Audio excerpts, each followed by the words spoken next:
नमो नमो गुरुदेवजू साधु स्वरूपी देव आदि अंत गुण काल के जानन हारे भेद।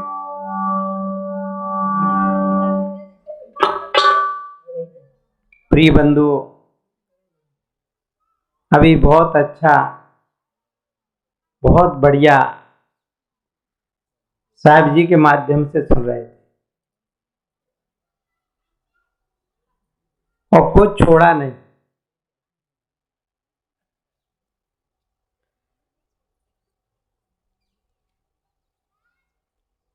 प्रिय बंधुओं, बिना निज रूप के जाने नहीं उद्धार होता है। चाहे जितने जतन कर लो दुख भव का न टरता है। कितनी बढ़िया बात। देखो, पांडाल में हम और आप बैठे, कहां बैठे?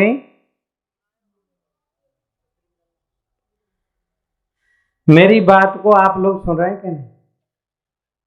मैंने कहा बड़ी मोटी बात कही है, और मोटी बात नहीं पकड़ पाई तो पतरी बात कैसे पकड़ी जाएगी? है?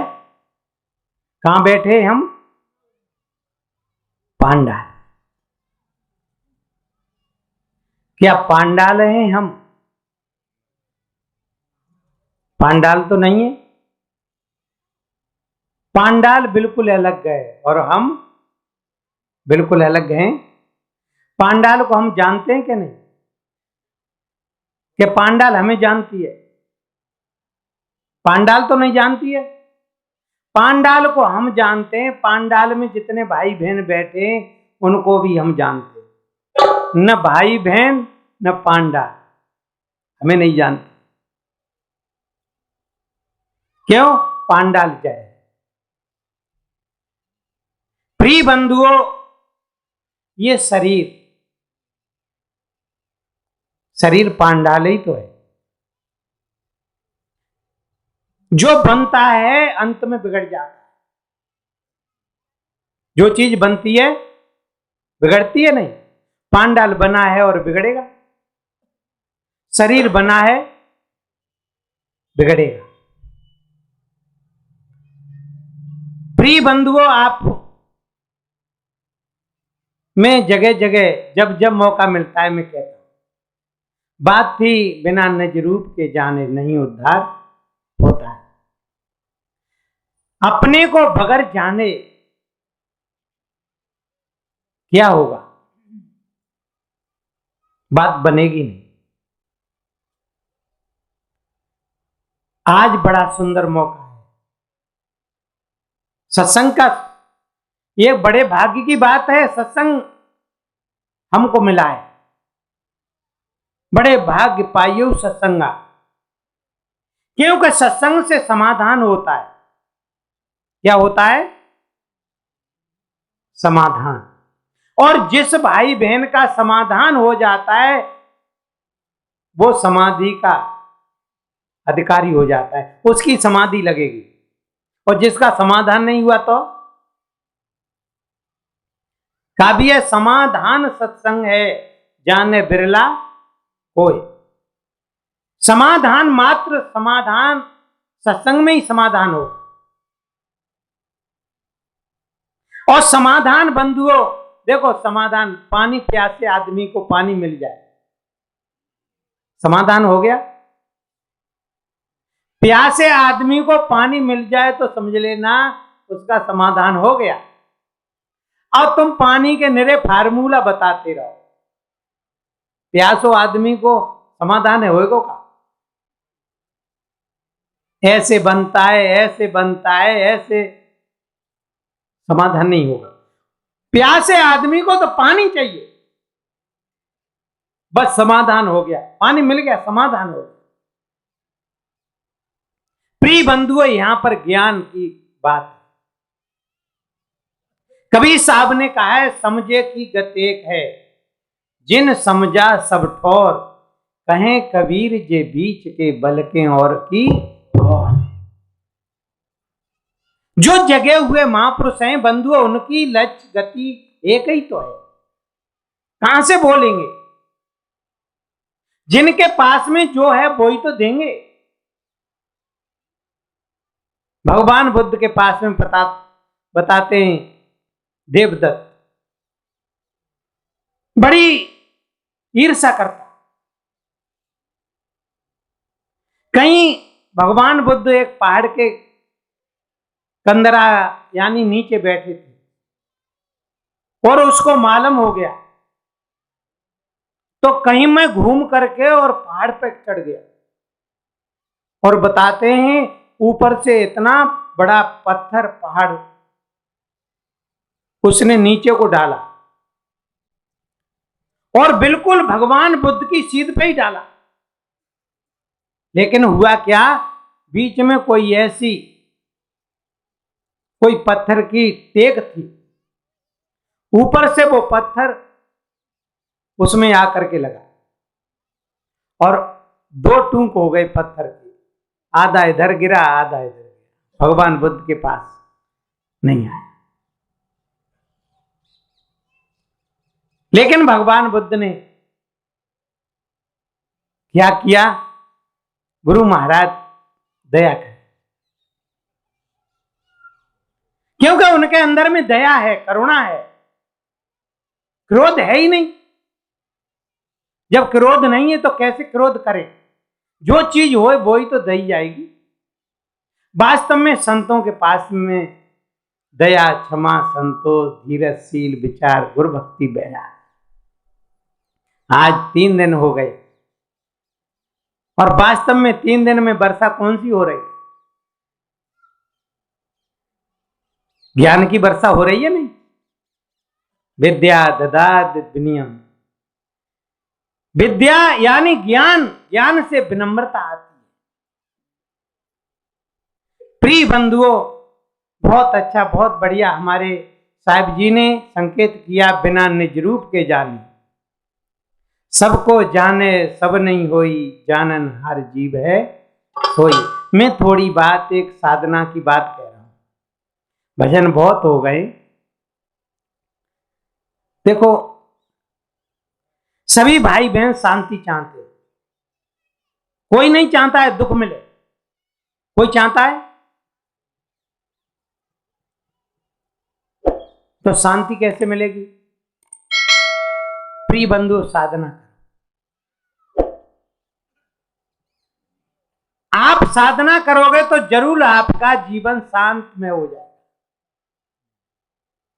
आपका क्रोध ठंडा हो जाएगा, आपका काम ठंडा हो जाएगा, लोभ लालच दूर हो जाएगा। मैं कह रहा हूं आप बहुत अच्छे हो जाएंगे। सुबह को यदि आप उठें, वैसे तो कहा है प्रातः काल उठ के रघुनाथा, और मात पिता गुरु नाभे माता। कितनी अच्छी बात। प्रिय बंधुओं, उठो, जागो और अपनी लक्ष्य को पकड़ो, साधना करो। और बड़ी सरल साधना है, इतनी सरल साधना है, कुछ करना नहीं पड़ेगा। साधना एक माध्यम होता है, साधना सब कुछ नहीं होती है। जैसे लोहार, सड़ासी और गरम लोहा, प्रधान कौन है? अब देखो, ये बात गड़बड़ मत करो, फिर बाद में करिए, बहुत लोगों की लच कटती। मैंने अभी क्या कहा? लोहार, सड़ासी और गरम लोहा, इनमें प्रधान कौन है?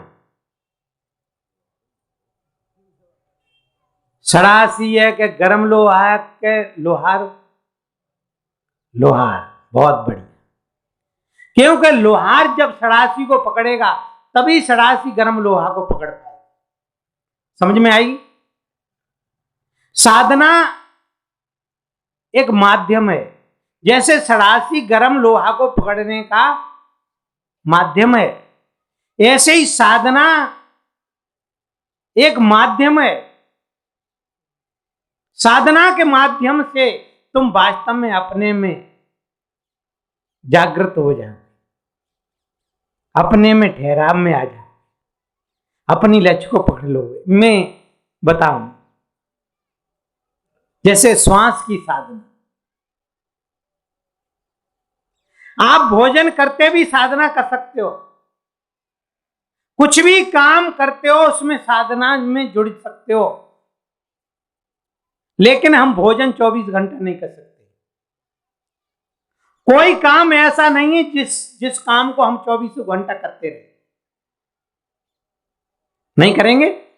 और श्वास, क्या बात है, श्वास 24 घंटा तुम्हारे बगैर चलाए, श्वास चलती रहेगी।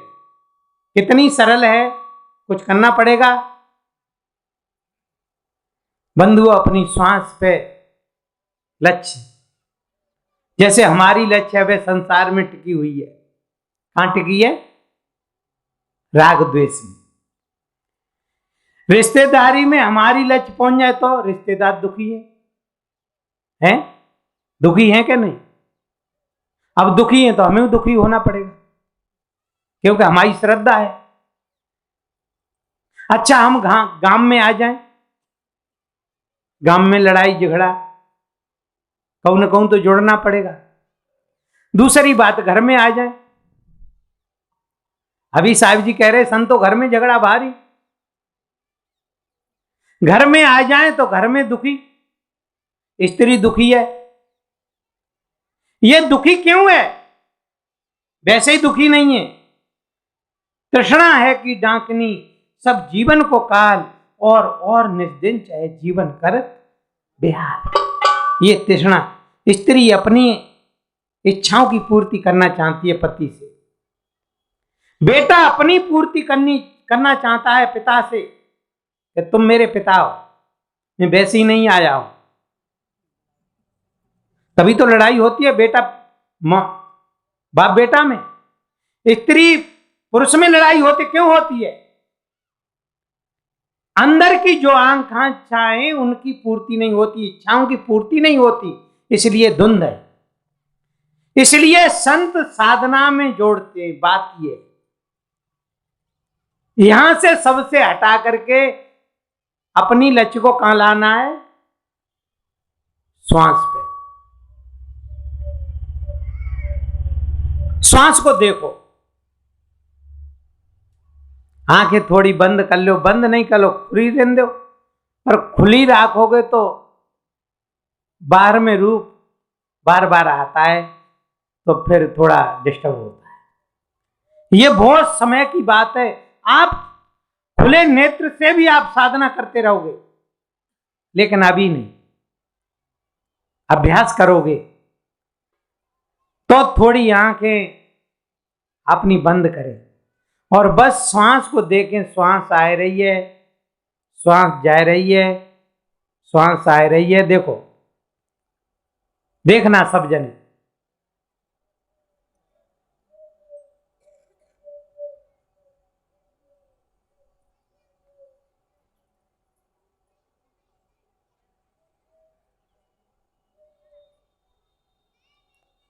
प्रिय बंधुओं, धीरे धीरे धीरे देखो, अभ्यास करोगे तो बिल्कुल दिखाई देगी, आ रही है और जा रही है। धीरे धीरे जाओ और श्वास के साथ आओ, श्वास के साथ जाओ, श्वास के साथ आओ। कितनी बढ़िया बात है।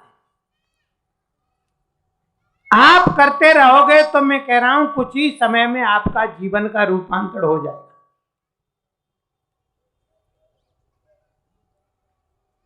सुबह को अभ्यास करो और जब जब मौका लगे तब तब अभ्यास में जुड़ जाओ।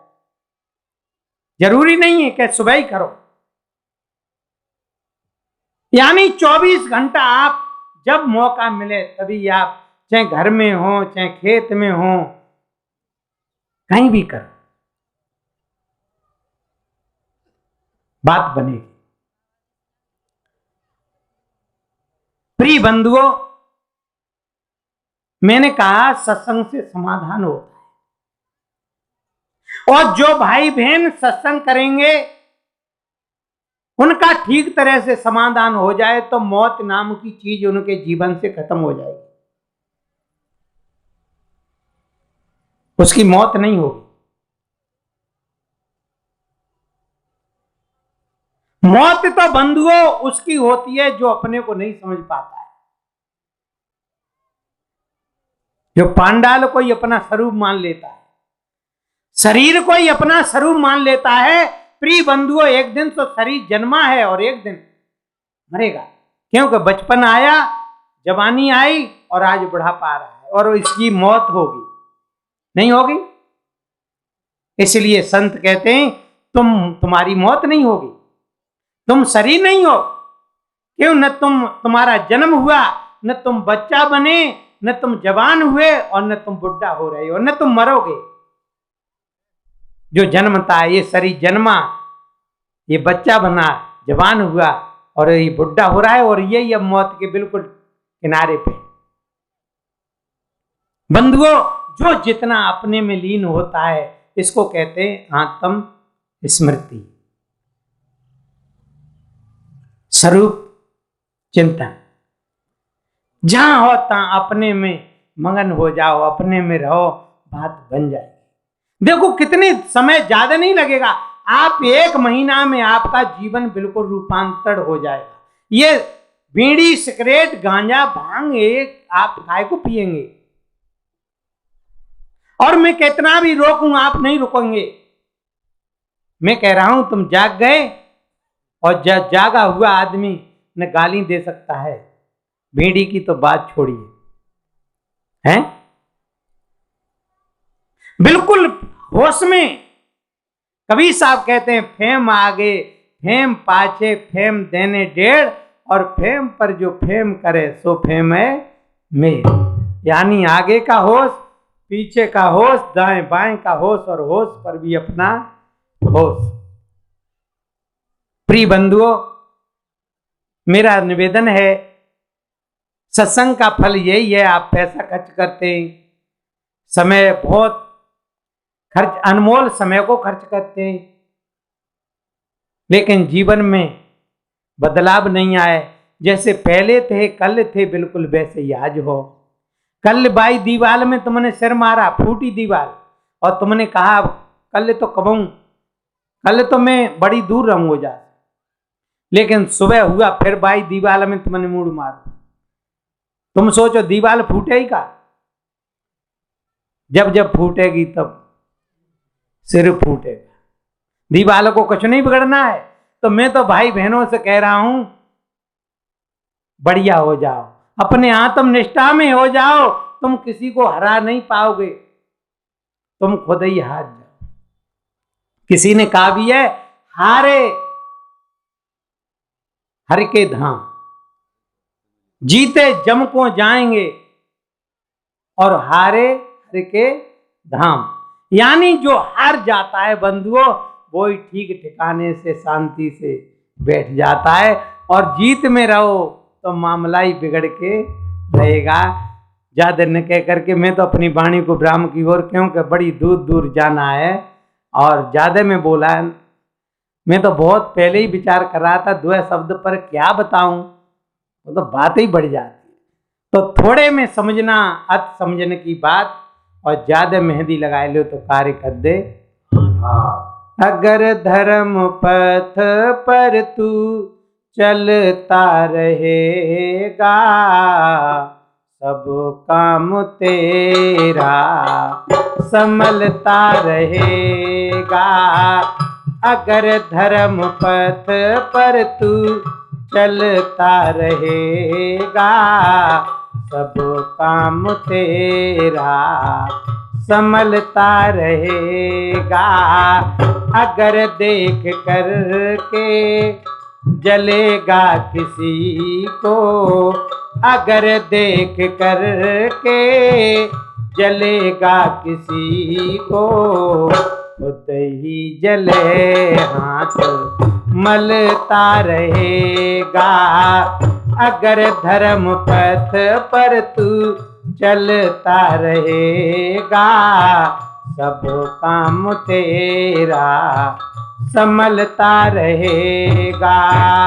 सब काम तेरा संभलता रहेगा, सब काम तेरा संभलता रहे। बोलिए गुरु महाराज की, संत समाज की, भक्त समाज की।